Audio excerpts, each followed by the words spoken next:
Bon, je vais tendre le tableau aussi. Donc, il y a le 27. Bah, ça regroupe tout ce qu'on vient de rappeler.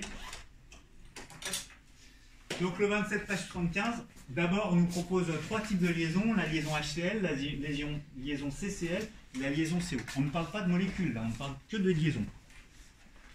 Ces trois choses-là ne sont pas forcément des molécules. Hein, c'est juste la liaison qui nous intéresse. Expliquez pourquoi est-ce qu'elles sont polaires. Comment il faut faire, ou apolaires d'ailleurs. Qu'est-ce qu'il faut faire pour prouver que c'est polaire ou apolaire? Zacharia? Il faut faire le calcul plus grand, moins. On fait la différence d'électronégativité, ouais. Le plus grand moins le. Donc pour H, CL, on fait 3,16 moins 2,20. Ça donne 0,96. Et si on se réfère à ce qui est écrit dans le cours, si c'est plus grand que 0,4 et plus petit que 1,7, c'est une liaison polaire. Ok. On a trois catégories, hein. Inférieur à 0,4 pour la différence. Dans ce cas-là, c'est apolaire. Apolaire. Si c'est compris entre combien et combien? Alors, entre 0,4 et 1,7, c'est polaire. Polaire. Ça, c'est polaire. Et enfin, le dernier cas de figure, c'est si c'est supérieur à 1,7. Dans ce cas-là, c'est ionique. Et là, on est bien dans ce cas de figure. Donc ça, c'est supérieur à 0,4. Et c'est inférieur à 1,7. Donc c'est bon, c'est polaire. Ok, et la suivante. CCl. On va trouver directement la différence d'électronégativité. C'est combien? M par K?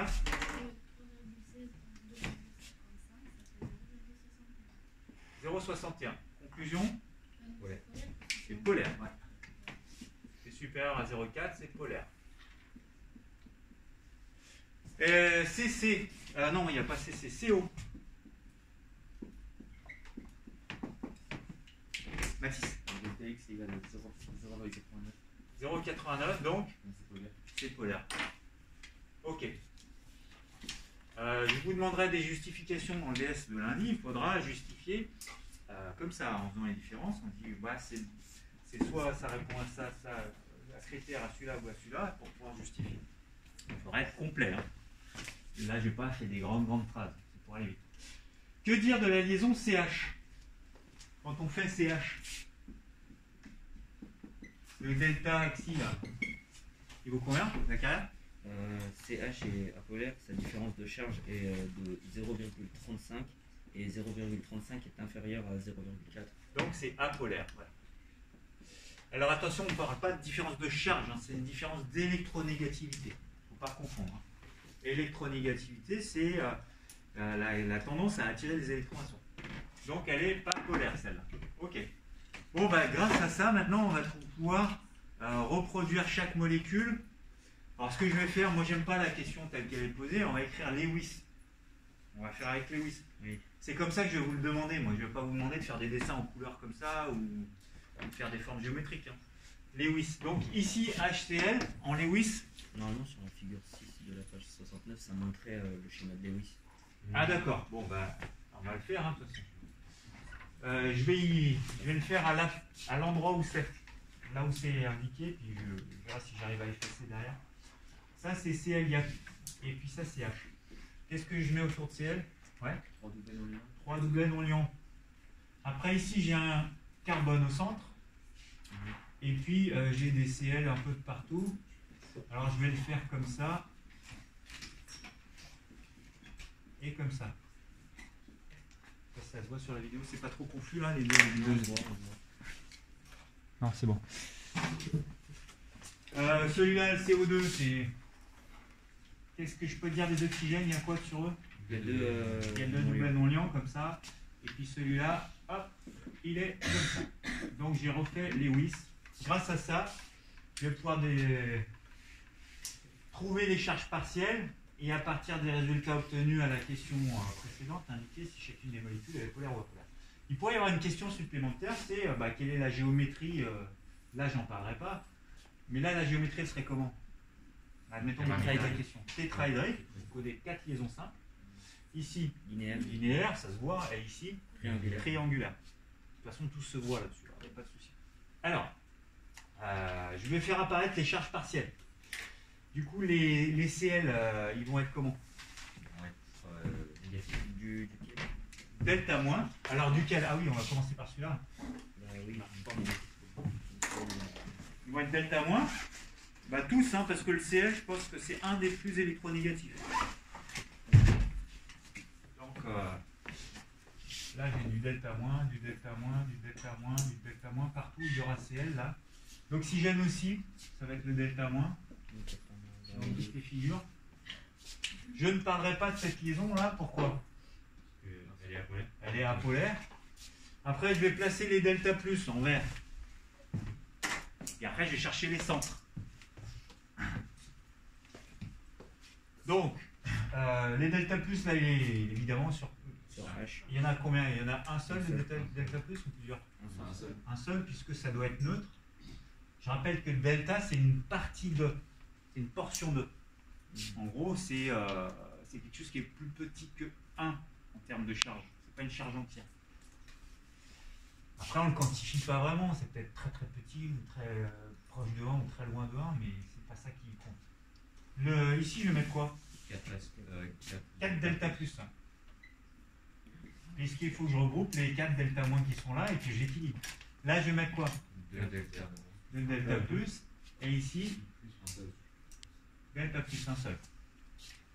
On va chercher les centres des charges partielles positives et négatives. Et puis après, on dira si c'est polaire ou pas pour la molécule. Parce que les liaisons, on a dit qu'elles étaient polaires. Alors ça va être un petit peu tout surchargé dessus. Hein, mais ici, les centres, ils sont... CL. Il y en a un sur CL et puis un autre là. Conclusion. C'est polaire. Polaire. HCl, c'est une molécule polaire. La molécule. Ce qui est évident puisque la liaison était polaire et que la molécule elle n'est constituée que d'une seule liaison. Donc, il y a franchement pas vraiment besoin de faire ce raisonnement, mais c'est. Maintenant, si on prend les centres des charges positives ici, ils sont Sur C. sur C et des charges négatives sur C aussi. Les deux sont au même endroit. Apolaire. Donc c'est apolaire. Donc CCl4, c'est une molécule qui est apolaire. Car G plus égale G moins, ce sont les centres des charges. C'est bon? Pour celui-là, C'est la même chose. pareil.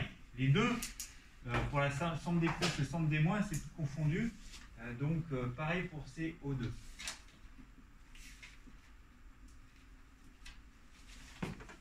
G plus égale G moins. Et enfin le dernier, Comme le premier. c'est comme le premier, il n'y a qu'une seule liaison polarisée, elle est forcément polaire, donc H2CO est une molécule qui est polaire. Donc là on peut dire que G plus ne coïncide pas avec G moins. Ok.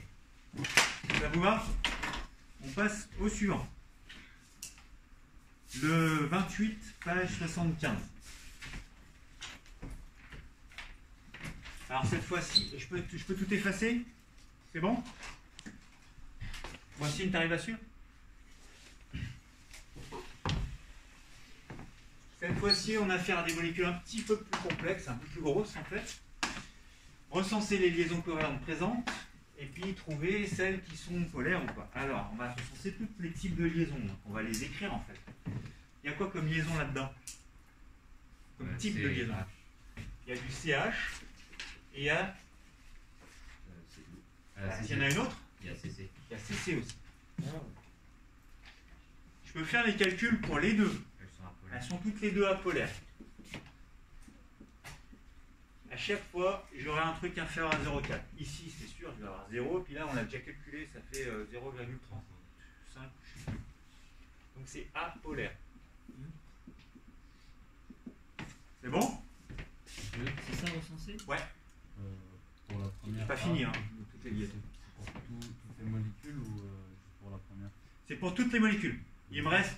Donc celle-là, ces liaisons, elles interviennent dans celle-là, dans celle-là, dans celle-là. Il n'y a pas CO aussi? Oui, mais j'ai pas fini. En fait, je les ai regroupées ensemble parce que ce sont deux liaisons qui sont apolaires. Après, il y a quoi comme autre liaison? OC et OH. Il y a CO, il y a C double liaison O qu'on voit là. Et il y a PH. OH. CH, on l'a déjà fait. Donc Ouais. ça, c'est recensé. Recenser, c'est dire, dresser la liste des différents types de liaisons. C'est ça que ça veut dire recenser. La polaire, c'est la question. Qu'est-ce qu'on peut dire de toutes ces liaisons? On l'a déjà fait précédemment. Peut-être pas pour OH d'ailleurs, je sais plus. Attendez, monsieur, du coup, C double liaison O, c'est pas la même que C. Non. Bah, c'est le même, ça va être la même différence d'électronégativité, donc ça va être le même raisonnement. Mais- Pour indiquer que j'ai bien Ça, fait une je différence comprends. entre celle-là et celle-là, je l'indique, mais finalement ça va être le même calcul. En contrôle, on le met par contre le C double liaison O et le CO. Ça sera la même différence d'électronégativité, donc la même polarité pour cette Oui, mais liaison. ça sert à rien de le mettre. Du coup. Bah, on me dit recenser les liaisons covalentes présentes, donc je mets quand il y en a une double et une simple, je les distingue quand même si le calcul donnera la même chose. Je vais fermer le volet parce qu'il y a un peu de soleil.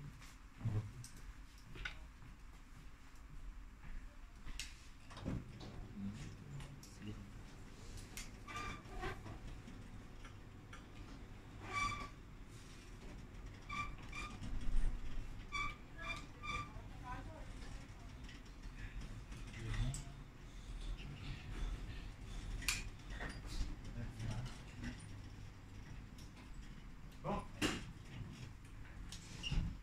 Du coup, on replie le tableau. Ici, Alors, parmi ces liaisons, lesquelles sont polaires? Donc là, on a dit que c'était la polaire, et puis pour celle-là, En polaire. elles sont polaires. Je peux le mettre, la différence des deux électronégativités. Vous l'avez ou pas? Pour CO, c'est 0,89. CO, ça fait 0,89? Ouais. Et le deuxième, 1,24. 1,24. Donc dans tous les cas, c'est compris entre 0,4 et 1,7. Donc on en conclut que c'est des liaisons Polaires. qui sont polaires. Polarisées, vous avez le droit de le dire aussi. Ok. On a fait la question A et B en même temps. Hein. Oui. Et là, c'est le petit B. En s'inspirant, faut écrire, on va essayer d'écrire la notation de Lewis pour s'entraîner un peu. Mais du coup, il y a un problème avec la première. Il y a un problème avec la première, Parce qu'on pas avait dit- forcément. Si, parce qu'il y a 2 A. Il manque un 6 H. 6 hydrogènes. Ah oui, entre la formule brute et la représentation ici, ouais. Il y a un problème de l'éditeur. Vous voulez qu'on fasse lequel? Parce que c'est soit C6, Ouais, il y avait un C6H6, problème. soit C6H12 qu'on doit représenter. 12. Donc on va représenter quelque chose de fidèle à celui-là. Hein. ouais, à la base, c'est. Donc on va mettre 12 parce qu'il y a 12 blancs hein, qui sont les comptes. Hein. Ils sont juste plantés dans la formule brute.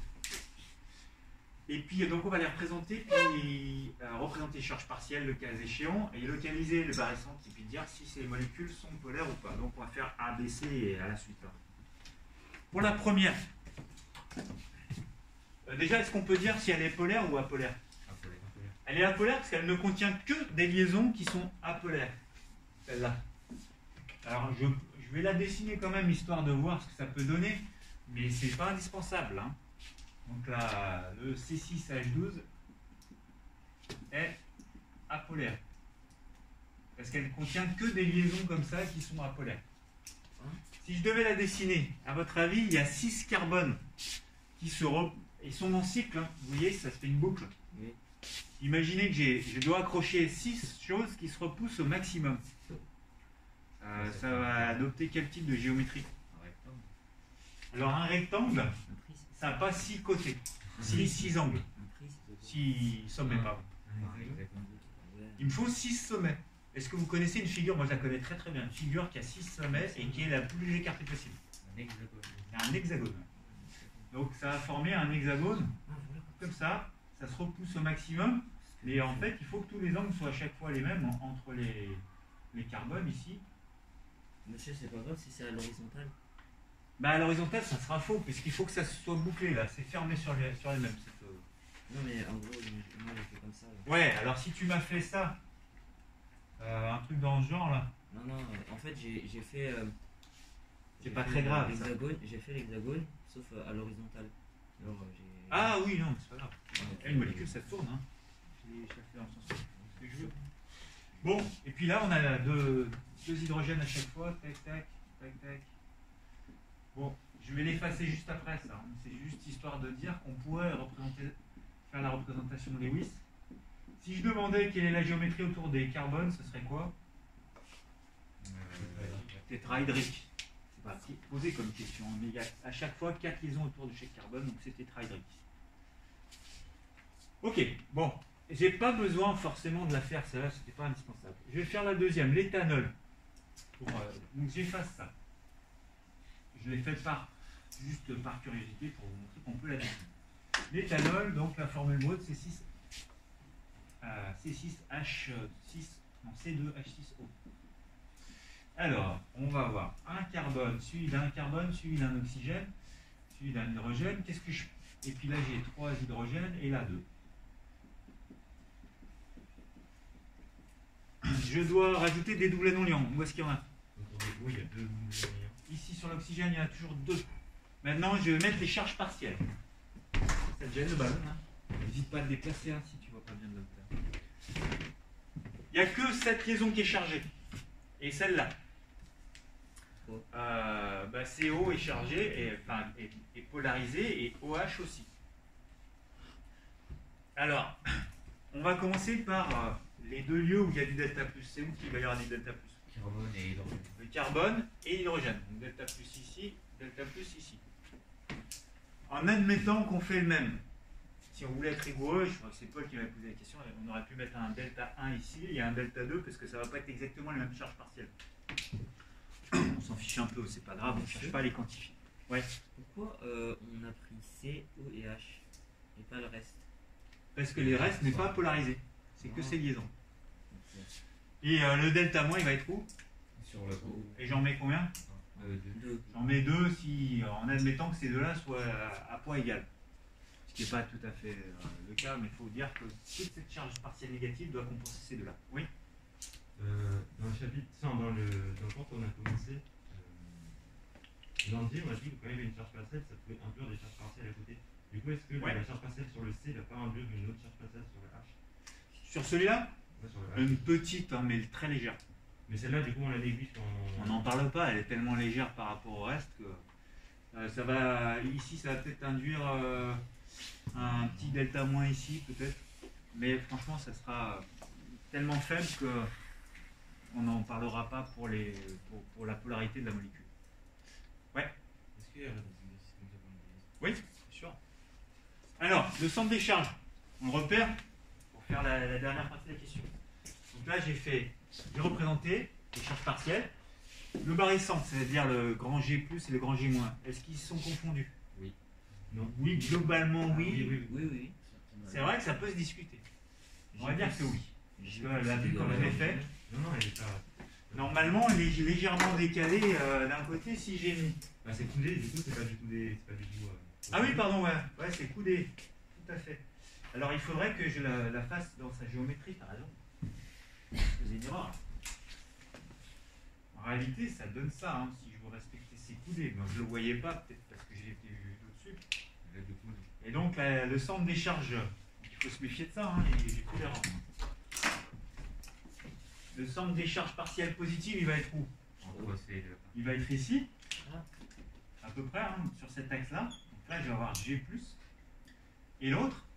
Sur le haut. Sur l'oxygène, G-. Donc, conclusion, la molécule, elle est Polaire. polaire.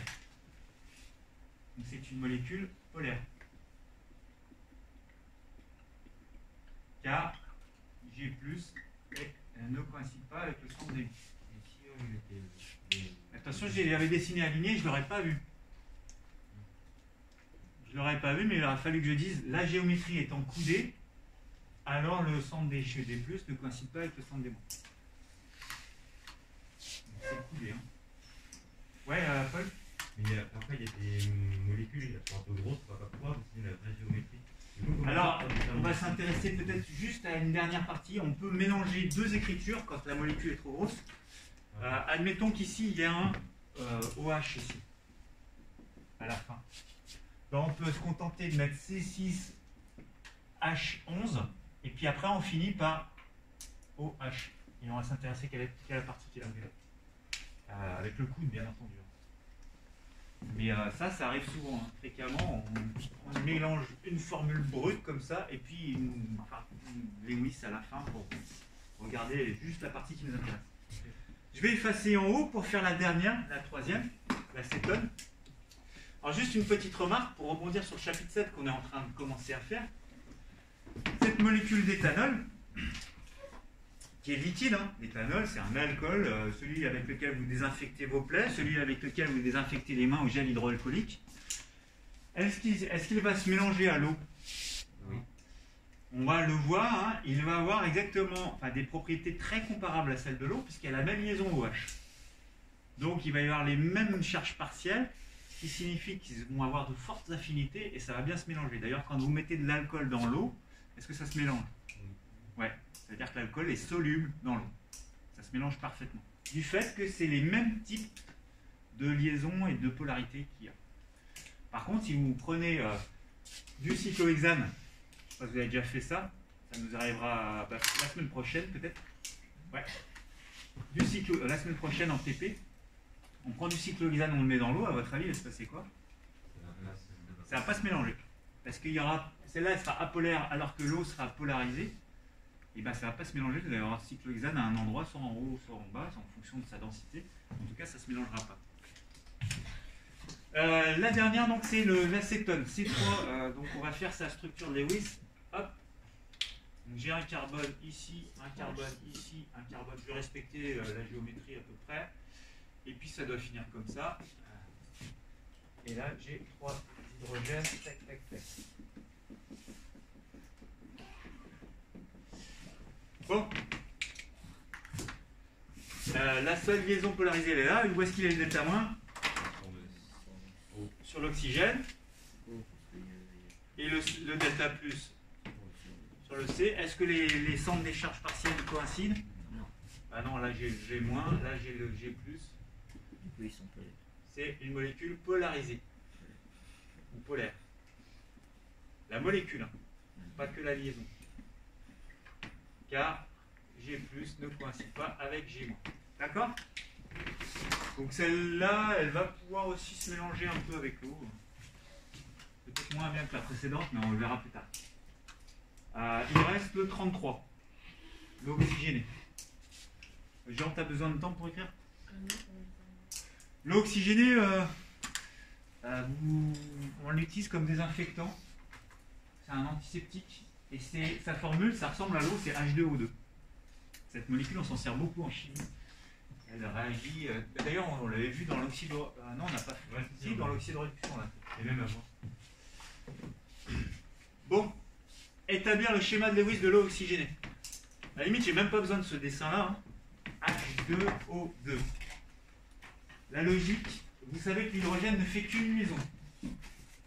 Donc la logique, c'est de commencer par les mettre. De mettre lesquels si j'ai H2O2? Le H et le O. Les H, je les mets à la fin. C'est comme la décoration. Donc je mets d'abord les oxygènes au centre, ouais. Et après, je mets les H là où il pourrait y avoir de la place pour les mettre. Donc je mets les oxygènes au centre. Je peux commencer par les relier par une liaison simple. Si je fais une liaison double, il n'y a plus de place pour personne, donc je vais faire une simple. Et puis il y a combien de doublets non liants? Deux. Il y en a 2. Ce qui veut dire qu'ici, ce sera comment? Coudé. Ce sera coudé. Donc là, j'ai fait exprès de le faire apparaître. Alors si on la dessine comme ça, le danger, c'est qu'on ne le voit pas, mais en réalité, c'est coudé ici aussi. Alors, c'est coudé, mais dans la profondeur du tableau. Mais attention, on ne le voit pas. Donc, je vais le faire comme ça pour bien qu'on le voit. Et les deux sont justes. Hein. Hop, voilà l'eau oxygénée. Quelle est la géométrie de la molécule d'eau oxygénée au niveau de chaque atome d'oxygène? Donc quand je regarde un atome d'oxygène, je vais le résoudre comme il faut et que je compte. C'est coudé, mais on va faire le raisonnement en entier. Mathis? Je dis que N égale à 4, il y a 2 millions. Ouais, quand on compte autour de l'oxygène, autour de chaque oxygène,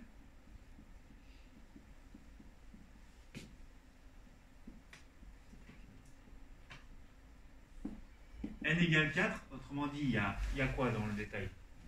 4, 4, Ouais, mais si je fais le détail, il y a 2 non-liants liants et 2 non-liants. Alors, liaison simple. Hein. Du coup, la répulsion, elle est. S'il y a 4, elle est tétraédrique. Mais comme parmi les 4, il y en a 2 qui sont non-ions, il va me rester sur la figure géométrique que 2 membres, donc ça va faire quelque chose qui est coudé. La molécule, enfin la géométrie est coudée.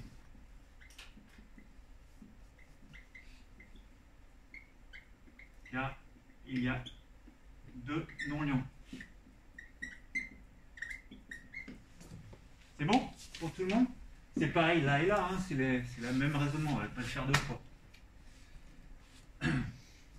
Alors, est-ce qu'elle est polaire cette molécule? Donc là, il faut faire toute la démarche, chercher les charges partielles. Bah, d'abord, normalement, il faut calculer delta xi, la différence d'électronégativité. Entre O et H, on avait trouvé déjà précédemment, je ne sais plus combien c'était. En tout cas, c'était polaire.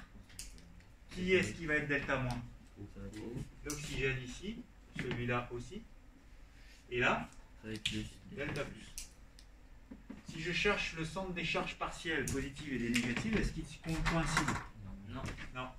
Ici, il va le G plus et là, le G moins. Donc la molécule, elle est polaire. Pas de souci. La molécule est polaire.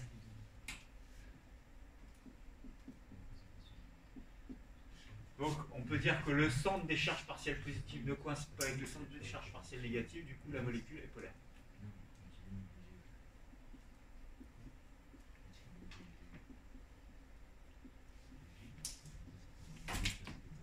Bon, et ben ça va être à vous d'en chercher d'autres maintenant. Et puis après, on fera le cours après les exercices. Ouais. C'est quoi, mieux de faire une représentation spatiale? La quoi? La représentation spatiale. C'est ce dessin-là. Hein. C'est la représentation dans l'espace quand on dit spatial. Ce qui n'est pas très intéressant comme question parce que c'est pas spatial, ça c'est sur un plan. Hein. Mais ils disent que la représentation spatiale ça donne ça, donc c'est de la géométrie qu'on pourrait voir. Quoi. Ouais. En fait, c'est pas le cours qui correspond aux exos qu'on va faire. Donc je préférais qu'on fasse les exos pour finir ce chapitre 6. Ouais, mais ceux qui rattrapent un DS, du coup, ils ont une indication. Non, mais je vais le faire le cours quand même aujourd'hui. Hein. Oui, mais ceux qui seront un DS, ils écoutent pas. Ah oui, bah ouais, mais vaut mieux qu'ils s'entraînent à faire les exercices plutôt qu'ils écoutent le cours. Le cours, ils peuvent le recopier chez eux. Je trouve ça plus logique, moi. Mais c'était une bonne suggestion, mais je ne vais pas la garder. Donc on s'entraîne à faire le 34, le 36, le 37. Et quand on aura fait ça, eh bien on continuera le cours. L'interrogation ne sera pas sur le chapitre 7. Hein. Et le cours, il sera sur le chapitre 7. Donc l'éval de lundi, elle va être que sur le chapitre 6. Ce qui fait que ceux qui vont être en DS là, de toute façon, ils vont l'être presque maintenant, là, en 5 minutes. Que je fasse le cours maintenant ou pas, ça changera rien. Donc c'est toujours page 75-78. Je vais arrêter la vidéo. Tac, on va aller